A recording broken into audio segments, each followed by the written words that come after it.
इस मूवी की शुरुआत 1994 बॉम्बे से होती है, जहां पर हम एक खतरनाक गैंगस्टर और हिटमैन उस्तरा को देख पाते हैं, जो कि अपनी पूरी गैंग के साथ बॉम्बे के अंदर ही रहता है। उस्तरा के माँ बाप तो नहीं है, लेकिन उसकी दादी है। अब देखिए, उस्तरा जिस भी आदमी की मारने की सुपारी लेता है, वो उस आदमी को नॉर्मल तरीके से नहीं मारता है। मतलब कि ना तो वो उसे बंदूक से मारता है, ना ही चाकू से, बल्कि वो उसे उस्तरे से मारता है। मतलब कि वो अपने टारगेट को नाई के रेजर से मारता है। वही इस्माइल खान नाम के एक इंटेलिजेंस ऑफिसर होते हैं, जिसने किसी टाइम उस्तरा को जलालुद्दीन शाह यानी जलाल से बचाया था, जो एक काफ़ी खतरनाक गैंगस्टर है। और पहले उस्तरा उसी के साथ काम करता था। जब उस्तरा ने बहुत पहले जलाल के भाई मोहसिन को मार डाला था, तब से ही इस्माइल खान उस्तरा को अपने लिए एक सीक्रेट ऑपरेटिव के तौर पर इस्तेमाल कर रहे हैं। और बहुत जल्द ही इस्माइल खान उस्तरा को एक नए आदमी को मारने की सुपारी देते हैं, जो और कोई नहीं बल्कि जलाल का फाइनेंशियल देशदुगल होता है। मतलब कि खान साहब उसे देशदुगल को मारने का कॉन्ट्रैक्ट दे देते हैं। देशदुगल थिएटर के अंदर होता है, इस वजह से उस्तरा उसे मारने के लिए उस थिएटर में पहुंच जाता है। लेकिन देशदुगल के कई सारे गंजे आदमी होते हैं जो देशदुगल को बचाने लगते हैं, लेकिन एक एक करके उस्तरा अपने उस्तरे का इस्तेमाल करते हुए यानी रेजर का इस्तेमाल करते हुए सारे उसके गंजे आदमियों को मार देता है। लेकिन दुग्गल तो मौका देखते ही उस्तरा से बचते हुए वहां से भागने लगता है और वो उस्तरा के ऊपर अटैक भी कर देता है। लेकिन सही समय पर इस्माइल खान वहां पर आ जाता है और वो उस्तरा को बचा लेते हैं। और पहले भी उन्होंने उस्तरा को कई बार बचाया है। अब देखिए, इस्माइल के लिए काम करते करते उस्तरा पूरी तरीके से थक चुका है, तंग आ चुका है। इस वजह से वो अपनी पूरी गैंग के साथ फिजी भागने का प्लान बना लेता है। लेकिन उस दौरान ही छोटू, जो कि उस्तरा का सबसे करीबी गैंग का मेंबर है, वो उसे बताता है कि अफशान नाम की एक लड़की उससे मिलना ही है। दरअसल उस्तरा की एक बहुत गंदी आदत है। दरअसल जब भी उसका मूड होता है तो उसे लड़की चाहिए होती है। इसी वजह से छोटू अफशान को उसके साथ सोने के लिए ले आता है। अब पहले तो उस्तरा को यही लग रहा होता है कि अफशान उसके साथ सोने आई है, लेकिन अफशान उसके साथ सोने नहीं बल्कि उसे कुछ लोगों की सुपारी देने आती है। दरअसल अफशान एक विधवा है जो चाहती है कि उस्तरा इंस्पेक्टर पठारे, हंसारी, शंकर और जलाल को मार डाले। लेकिन उस्तरा मना कर देता है और उससे बहुत बेइज्जत करता है, उसके ऊपर हंसता है। क्योंकि बाकी लोग तो ठीक है, लेकिन अफशान जलाल को मारने के लिए कह रही है। वो उस्तरा से उसे मरवाना चाहती है, जो कि अब बहुत बड़ा गैंगस्टर बन चुका है। उस्तरा अफशान को जाने के लिए बोल देता है, लेकिन अफशान उस जगह से नहीं जाती है। वो वहीं पर बैठी रहती है क्योंकि वो चाहती है कि उस्तरा उन लोगों की सुपारी ले ले और उन सभी को मार डाले। दरअसल अफशान उन लोगों को उस्तरा से इसलिए मरवाना चाहती है क्योंकि उसके बचपन के प्यार बिल्लू यानी कि महबूब पैसे के लिए जलाल की गैंग के साथ काम करने लग गया था। लेकिन फिर अफशान ने उसे मना किया कि वो जलाल की गैंग को छोड़ दे, ये काम करना छोड़ दे। महबूब जलाल की गैंग का अकाउंटेंट था, सारा लेखा जोखा वही देखता था। लेकिन महबूब ने जब जलाल भाई को पूछा कि क्या वो ये काम छोड़ सकता है, उनके साथ काम करना छोड़ सकता है, तो जलाल भाई ने तो कहा ये उसकी मर्जी है, वो छोड़ सकता है। जिसके बाद महबूब बहुत खुश हो गया। लेकिन उसकी खुशी कुछ टाइम के लिए ही थी, क्योंकि शंकर और पठारे ने उसे मार दिया था। और फिर एडवोकेट अंसारी ने नकली सबूत बनाए और बिल्लू को यानी महबूब को एक खतरनाक क्रिमिनल और पठारे को एक ईमानदार ऑफिसर साबित कर दिया। जिसके बाद अफशान के पास कोई चारा ही नहीं बचा। इस वजह से उसने सारा ही मामला अपने हाथों में ले लिया। मतलब कि अब वो उन चारों लोगों को कैसे भी मरवाना चाहती है। कुछ दिनों के बाद अफशान उस्तरा की बंदूक, उसकी गन चुरा लेती है और एक कैफे में इंस्पेक्टर पठारे को मारने की कोशिश करती है, लेकिन उसकी हिम्मत ही नहीं हो पाती है। लेकिन फिर कैफे के वॉशरूम में वो अंसारी को अकेला देखती है और उसे भी मारने की कोशिश करती है। वो अंसारी के ऊपर गन तो तान देती है, लेकिन उसे गन तो चलाना ही नहीं आता है। और मौका देखते ही अंसारी उससे गन छीन लेता है और उसे पीटते हुए उसकी पीठ के पीछे गोली मार देता है। और जैसे ही वे उसे जान से मारने वाला होता है तो समय रहते वहां पर उस्तरा आ जाता है, जो कि रेजर से उसका गला काट देता है और उसे जान से मार देता है। उस्तरा और जब उसकी गैंग को यह पता चला कि उनकी एक गन गायब है, तो उस्तरा को शक तो अफशान पे ही हुआ। इसी वजह से वो इस कैफे के अंदर आ जाता है और सही समय पर अफशान की जान बचा लेता है। उस्तरा अब अफशान को अपने साथ अपनी जगह पर ले जाता है और वहाँ पर अफशान का इलाज करवाता है और उसकी पीठ की पीछे से वो गोली निकलवाता है। अब उस्तरा को ये तो पता चल चुका है कि अफशान कैसे भी अपने पति का बदला लेना चाहती है, इसी वजह से वो उन चारों लोगों को कैसे भी हर हाल में मारकर ही रहेगी।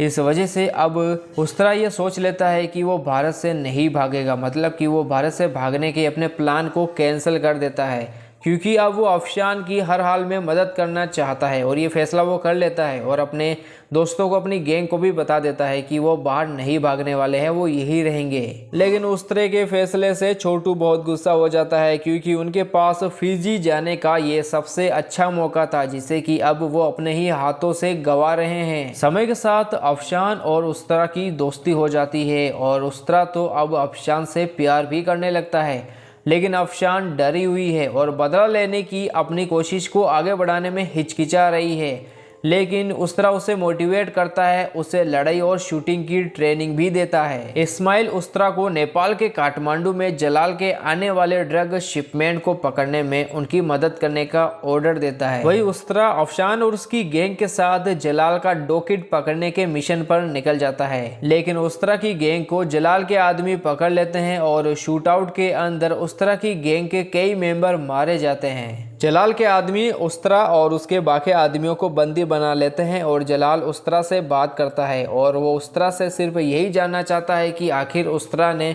उसके भाई मोहसिन को क्यों मारा। उस दौरान ही वहाँ पर अफशान आकर जलाल के आदमियों को शूट करके मारने लगती है और मौका देखते ही उस्तरा भी जलाल के आदमी की बंदिशों से आज़ाद हो जाता है और फिर वो जलाल के आदमियों को जान से मारने लगता है। अफशान की वजह से अब उस्तरा के साथ उसकी गैंग के बाकी बच्चे मेंबर सभी आज़ाद हो जाते हैं और वो एक एक करके जलाल के सारे आदमियों को मौत के घाट उतार देते हैं। उस्तरा अपने मरे हुए आदमियों का अंतिम संस्कार कर देता है और कुछ समय के बाद ही वो अफशान को बता देता है कि वो उससे प्यार करने लगा है, लेकिन अफशान सिर्फ बदला लेना चाहती है। वो किसी से भी अब प्यार नहीं कर सकती, उसे सिर्फ अपने पति के गुनहगारों का बदला लेना है। और उसने पहले महबूब से प्यार किया था, लेकिन उसने अपने पति यानी महबूब को खो दिया और वो अब नहीं चाहती है कि वो किसी और से प्यार करे और उसे भी खो दे। इसी वजह से वो उस तरह से दूर चली जाती है, मतलब कि वो रात को ही टेंट से निकल कर वहाँ से चली जाती है। और सुबह जब इस बारे में उस्तरा को पता चलता है तो वो इधर से उधर अफशान को ढूंढने लगता है, लेकिन वो उसे कहीं पर भी नहीं मिलती है। वही जलाल अपने आदमियों शंकर और पठारे को ड्रग का प्रोडक्शन दोगुना करने का ऑर्डर देता है, वो भी 3 वीक के अंदर, क्योंकि देश दुग्गल जो उनका फाइनेंशियर था वो उन्हें नुकसान से उभरने में मदद कर सकता था, लेकिन उसे भी उस्तरा ने मार डाला।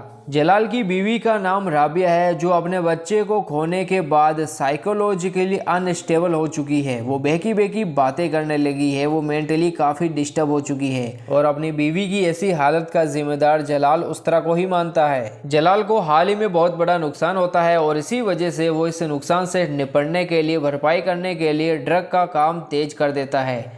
वही इस्माइल खान उस्तरा को एक सजेशन देते हैं कि जलाल की ड्रग फैक्ट्री पर हमला करने और भारत में जलाल के ड्रग एम्पायर को ख़त्म करने का ये सही समय है और उनके पास अच्छा मौका भी है। उस्तरा उन्हें बोलता है कि वो उनका ये काम कर देगा, लेकिन इसके बदले उन्हें भी उसका एक काम करना होगा। दरअसल उस्तरा उन्हें बोलता है कि वो अफशान को ढूंढ दे, मतलब कि वो जल्द से जल्द ये पता करे कि अफशान कहाँ पर है और पता चलने के बाद वो उस्तरा को बताए। कुछ दिनों के बाद जब उस्तरा को अफशान के बारे में कोई खबर नहीं मिलती है तो वो थोड़ा पागल हो जाता है और इस्माइल खान से पूछे बिना उस्तरा अकेले ही जलाल की ड्रग फैक्ट्री पर हमला कर देता है और उसे जला देता है। गुस्से में जलाल पठारे और शंकर को 1 हफ्ते के अंदर उस्तरा को मारने का ऑर्डर देता है। इस्माइल उस्तरा के साथ क्या हो सकता है इस बात से परेशान होकर उसे देश छोड़ने का ऑर्डर देता है। इस बीच उस्तरा को पता चलता है कि अफशान इस्माइल के साथ चुपके से काम कर रही है और शंकर के करीब आने के लिए रानी शर्मा के झूठे नाम से पठारे की बीवी बनकर काम कर रही है। और एक दिन गणेश चतुर्थी की अफरा तफरी के बीच अफशान शंकर को मारने में कामयाब हो जाती है, क्योंकि अफशान ने ये पहले ही सोच लिया था कि वो अब किसी की भी मदद नहीं लेगी, वो अपने पति के हत्यारों को खुद अपने हाथों से ही मारेगी।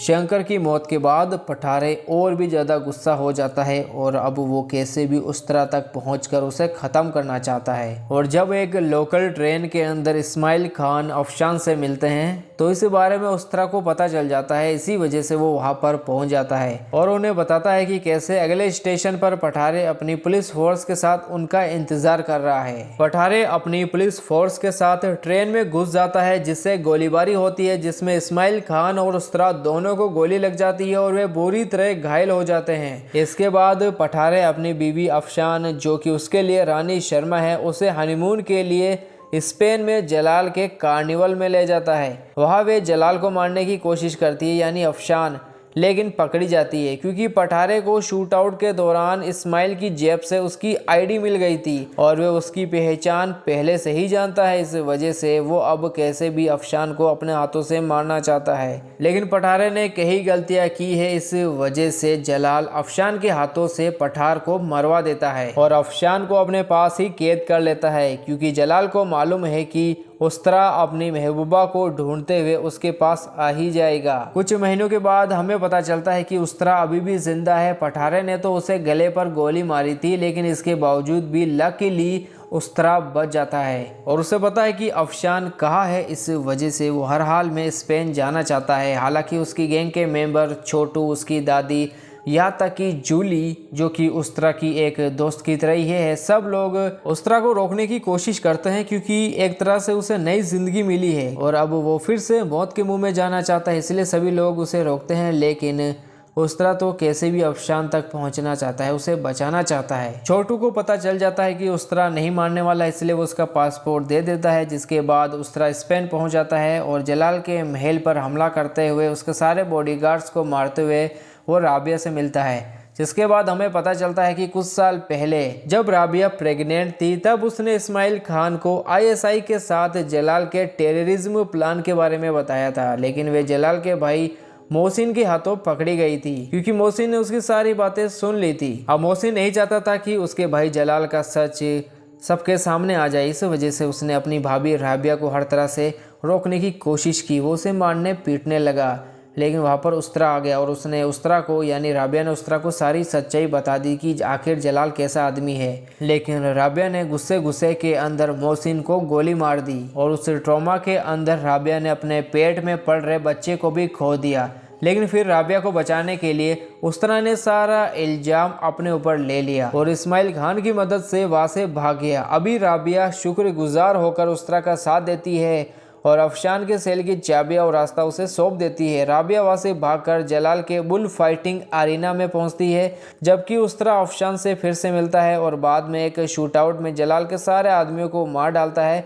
फिर अपने गैंग के सदस्यों के साथ अरीना में वो भी पहुंच जाता है, घुस जाता है। जलाल का एक खास आदमी उस्तरा के हमले से बच जाता है, इसलिए वो जलाल को फ़ोन करके उसे राबिया की सारी सच्चाई बता देता है। इसलिए फिर गुस्से में जलाल बौखला जाता है और वो गुस्से में राबिया का सिर उसके धड़ से अलग कर देता है और अखाड़े में उस्तरा और जलाल लड़ते हैं और उस्तरा जलाल को अपने अस्त्र से बुरी तरीके से घायल कर देता है और फिर अफशान अरीना में यानी अखाड़े में आकर तलवार से उसकी जान ले लेती है और अब जाकर अफशान के पति का बदला वो ले लेती है। और अब अफशान को भी ये मालूम है कि अगर उसके साथ उस्तरा नहीं होता तो वो अपने पति का बदला कभी भी नहीं ले पाती। कुछ समय के बाद हम देख पाते हैं कि अब अफशान अपने ही पिता की तरह एक क्लासिकल म्यूजिक टीचर बनना चाहती है। वही इस्माइल खान भी अभी जिंदा है और वो हॉस्पिटल में भर्ती होते हैं। इस वजह से उससे मिलने के लिए उस्तरा उनके पास जाता है और इस्माइल खान उस्तरा को बोलते हैं कि जब तक जलाल जैसे सभी ड्रग लॉर्ड खत्म नहीं हो जाते हैं तब तक उस्तरा को उनके ही इशारों पर नाचना होगा। ये फिल्म दिखाती है कि प्यार और वायलेंस साथ साथ चल सकते हैं, बदला इंसान को बर्बाद कर सकता है। ये फिल्म प्यार वर्सेस जुनून को दिखाती है, अंडरवर्ल्ड की क्रूर सच्चाई को दिखाती है और इंसान कैसे बदल जाता है जब इमोशंस कंट्रोल से बाहर हो जाए, वो सब कुछ भी दिखाती है। ये रोमियो जूलियट की तरह मासूम प्यार नहीं बल्कि डार्क और वायलेंट लव स्टोरी है।